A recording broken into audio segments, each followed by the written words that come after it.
Hey my ducks, and welcome back to another video of Pond World. So I've not really posted for a little bit, not filmed nothing to be honest with you, not much going on with the pond. Also coming over a bit of man flu, so you didn't want me snuffling and sneezing and coughing. I was doing my COVID test. I did think it was COVID at one stage because I was proper laid up, but it wasn't negative all the time. So if I do cough and I sneeze, excuse me, I'll try and edit it out. So yeah, so in this video what I'm going to do, I'm just going to give you a bit of an update on some of the sick fish I had. So if you've been following my videos, if you're the old subscribers, if you're new, go back and watch some of the old videos of some of the sick fish. So I'm coming down with a bit of an ulcer issue on my fish if you've not been keeping up. So it first started off with with my fish Kiki, which is the Siori. Got him out, I did my first sedation I've ever done, and I treated it, and to be fair, he has gone really well. So I'm going to give you a bit of an update on that one first. It's still not 100% yet, so I need a skimmer, guys. I've still got to get round to this skimmer. So we can bring him round and we'll show you. I don't know where he is at the minute. Right, you can see because of the reflection, here he is, the Siori. So if you remember, he had a very bad ulcer, some kind of wound on the side of it. So I did my sedation on him, we'll give him a full treatment, and then after that I was giving him salt baths, and I was giving him salt baths, I did it every sort of 5 or 6 days. And to be fair, that has been working a treat, because I've not sedated again, and I've not treated him with the topical treatment at all since that first sedation. I've only been doing the salt baths. Removing any dead scales, again you can't really see on the camera, but he is coming back. It's slowly healing up. There's a few white patches where the wound has been healing over. It's a bit hard to sort of get a clear shot of him. But all the bowling and netting, I just don't want to keep stressing it. It's on the other side of him, so you can't really see that side. So to be fair, that has gone really well. The salt baths, I was doing 1 ounce per gallon in the salt baths. I've just been salt bathing him for 20 minutes with an air stone. So the salt baths have been working really well on that. And then, so my next fish was my stanky, which I'm not really documented on here yet. I mentioned it on the beginning of when I went to the koi show, I mentioned it on that video. So I didn't notice at all with the stanky because it was underneath. So for those that have got the windows, brilliantly you can spot these things, but obviously mine I can't. Well, you can only see from the top of them, so it went totally unnoticed. After it died, obviously netted it out. I couldn't believe it died in the first place, and then it had a hole under its chin. I've not took any photos to show you, to be fair, but basically, so it was some kind of wound that was under it, and it was penetrating, and you could actually see right through into its mouth. So completely unnoticed. It was feeding as well, which made me think obviously nothing was wrong with it in the first place. So that was a bit of a bummer. I've actually brought a new stanky when I was at the koi show, so if you've not watched that, go and check that one out. But then actually before that, I just forgot to mention that one, me Adam buy a fry that I got from the Coventry koi show. So when I first, it was tiny, guys, so when I put it in the pond, it was always hiding behind these plants. This plant pot is on a couple of bricks, and it was hiding behind there. And then one day I actually saw it swimming around. I thought it was quite unusual. So when I netted it, it had, I wouldn't say it was a wound, it was like a really red, sort of reddish all around its mouth and on its gill plate, so it was quite hard to treat. And again, if you go back and watch the video, I isolated it and put it in a fish tank. But again, 48 hours later, that actually passed away. And I can't remember the guy's name, but someone commented on that video. I'll have to try and find it and maybe put it on here. Who said it could be septicemia. So it could have been from a cut from the brick. Obviously then it's got infected, again unnoticed because it was hiding all the time. So really gutted about that, because that would have been nice for that to be seen to grow as an Ashiba. So yeah, and then since then, not so much flashing. I noticed a couple of fish flashing. I netted them out and I have done some scrapes, and there's no scrapes at all. But now my Kahoku, now he's got a slight, I presume it's an ulceration on the side of it, on his flank. So I'm going to get that out and I'm going to get that treated as well. So my biggest issue is there something actually wrong with the water? I have done, of course, the first thing I've done is the water tests. Ammonia, 0, everything else where it should be, even nitrates isn't as high like it was before. The nitrites has come down. I did have slightly high nitrites when after finishing me upgrading my pond. I got the Nexus back up and running and my nitrites did spike a little bit, but it wasn't anything to do with toxic levels. It didn't go anything over 0.5. But that has actually come down. I turned the flow down, which after watching Low Magro's video about turning your flow rate down, especially on the Nexus, and that helped as well, so my nitrites really come down. So my water params absolutely spot on. Could still be issues with the bricks. Also, if you remember, after I did the upgrade and I had the pond in the vat, the fish in the vat, once I got them back on here, lots of activity going on in the pond. The fish were more livelier, they were chasing each other and obviously trying to spawn. That could have been issues. But yeah, so it still could be wounds from, you know, hitting the bricks or whatever in the pond. But I'm also now starting to think there's two other things, because I was watching Darby Coy's video and he had issues with his fry to do with a bit of rust. I've got a cast iron water feature. It is rusty at the end. So comment below, would this have an issue? Would this play a part? Will that make all the fish go? I don't know. And then my other thought, chlorine. I do use a dechlorinator. I use the Evolution Aqua one. So I've tested the water, that's fine. Is it the rust? Is it the wounds off the bricks? I've not yet tested the chlorine. So we're going to go and get the chlorine done. So glad that the ULCERS is coming back to life. He's getting better. The wound is healing up a treat. Sad news about the stanky, but same with the Adam by Fry. I didn't get them to in time. They went unnoticed. So at least I got to the ULCERS in time. I don't want the same to happen to the Kahaku in terms of how bad that ULCERS got. So we're going to get that treated. But I think now the best test of chlorine. So I'll go and get my test tubes. So I got my test tubes. And the only problem is, Devon Coy gave me this. They always aren't big enough for the test tubes. They're actually just literally sat in, forced them in a bit. So I'm going to have to drill some bigger holes through there. But I ain't going to do that now. So what I'm going to do, I'm going to fill one up with a tap, fill one up from the pond, one from the dechlorinator, and I'll do one from the Nexus. So we'll have 4 tests done. Now, I've actually, can you believe, never tested chlorine before. Why? Don't ask. So somewhere, I've got the tablets. I don't know where I've put them. So, I don't know how much water you're supposed to put in these test tubes, and I presume you do only use 1 tablet. So again, comment below if I'm doing this completely wrong. So, tap, pond, dechlorinator, and then I've took it from the final stage of the Nexus, so it's basically where the water's going to return back to the pond. So 1 tablet in each, and then we'll see what goes pink. Obviously this one should go pink straight away. Ideally this one won't go pink at all.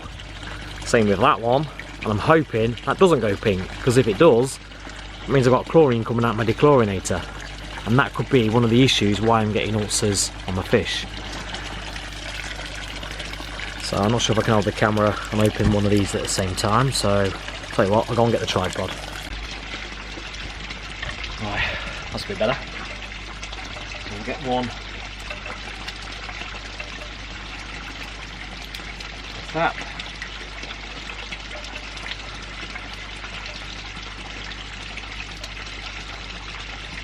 Why ain't it going pink?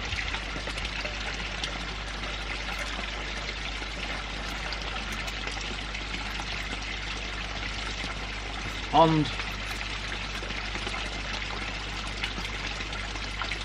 chlorinator,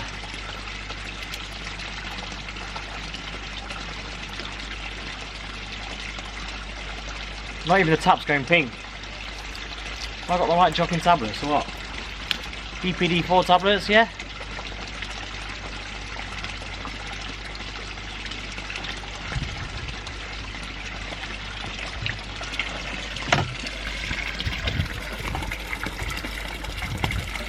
I don't know if you can see on the camera, it is slightly going off. I thought that would go pink straight away. Am I doing this wrong? I brought it into the gouge. It was impossible to see in the light. When you look there, you can't really see much difference. It's when you look down the tube, which you do with when you do checking your water parameters anyway. So this one is the tap. Definitely darker. Yeah.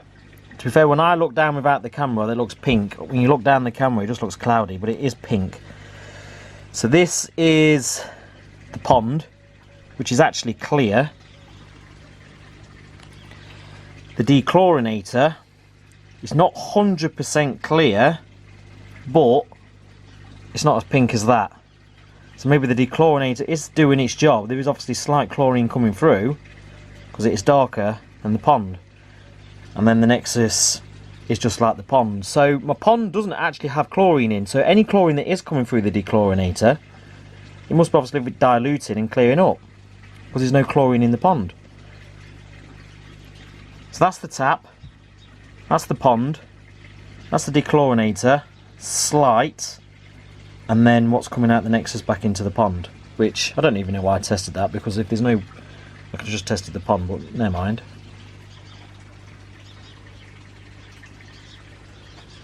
So if I've done it right, does that mean there isn't actually a lot of chlorine in the tap? Which could be a good thing, yeah? Or a bad thing. I don't know. What do you think? So has it answered my question why my fish have got ulcers? No. It's definitely not bad pond management. My Nexus is clean as anything. You've seen before on videos the water that comes out the Nexus, crystal. Water params, absolutely spot on. And I've done them all, even the KH, pH. You've now seen I've tested the chlorine. So is it just wounds from bumps and bruises from plants, plant pots? Probably makes sense why the big fish never have anything. Just going back to these have been like this about half an hour now. You can definitely see how darker that one is compared to the pond dechlorinator. But the dechlorinator is definitely not as dark as the tap, but there is slight chlorine coming through. But is it enough to hurt the fish? Again, just comment below, guys, just help me out, because it's not really answered my question at all. I mean, it's a maybe at the minute because there is obviously slight chlorine coming through it, but so yeah, it's a little bit of a lost end. Obviously I don't want to really be losing any more fish. Do I net them all to make sure, like the stanky, any's not gone unnoticed, so I can actually see underneath them.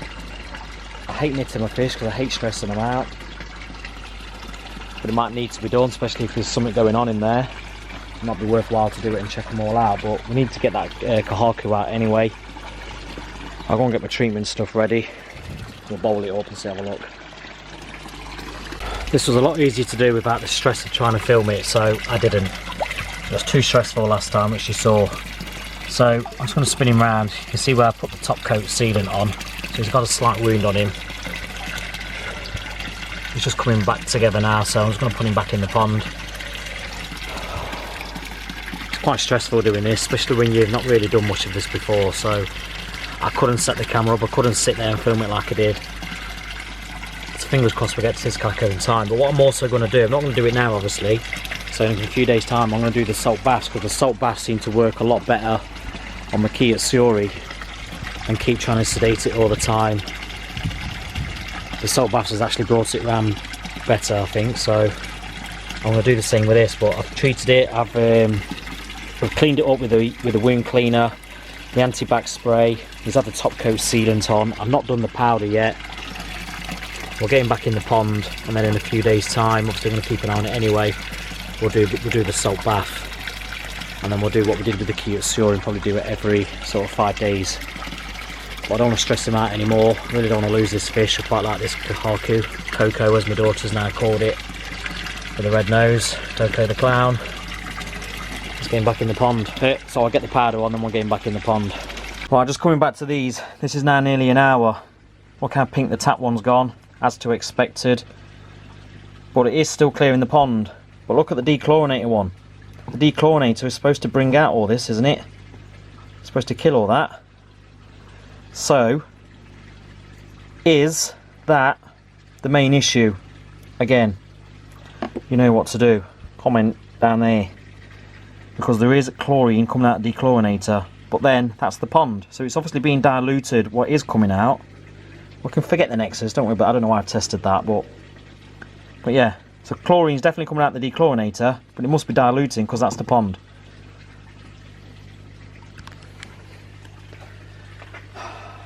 Scratching my head, guys, scratching my head. I don't know.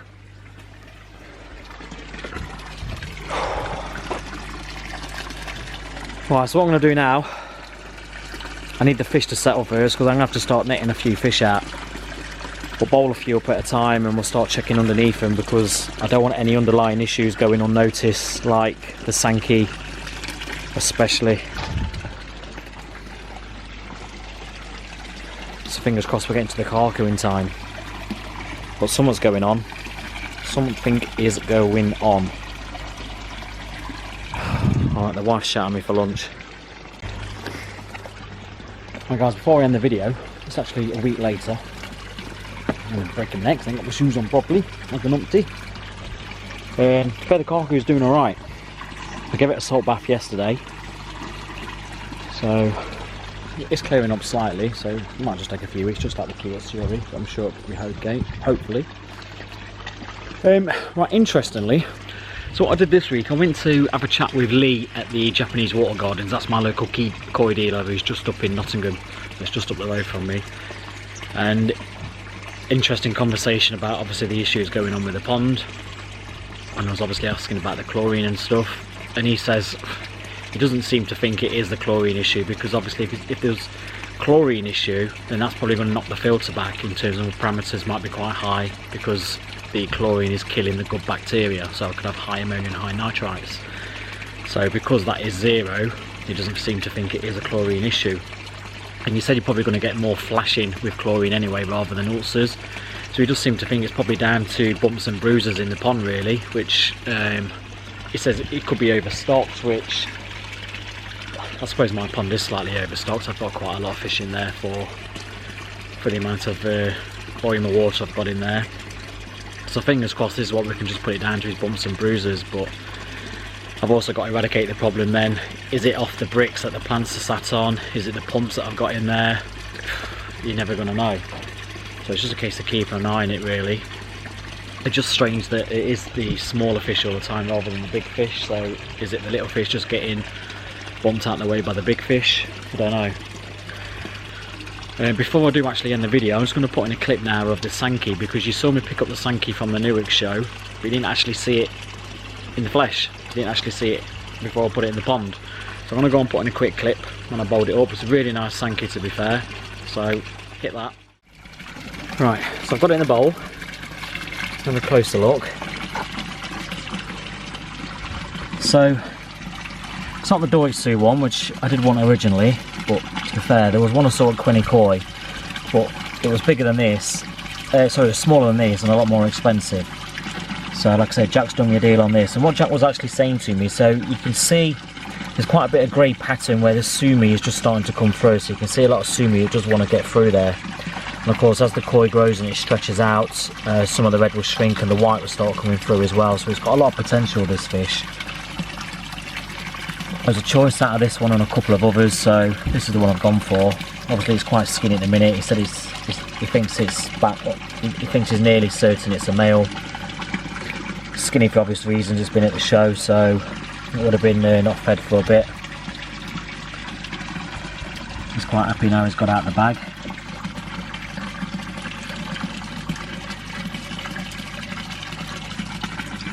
So yeah, it looks really nice fish to be fair. It's very lively. which you expect. I think he's dying just to spread his fins a bit and get in that pond. No obvious damage to it, no marks on it. Looks a very nice fish, and hopefully it'll grow to a nice koi, to be honest. So we're getting out in the pond. You can go and meet his new koi mates.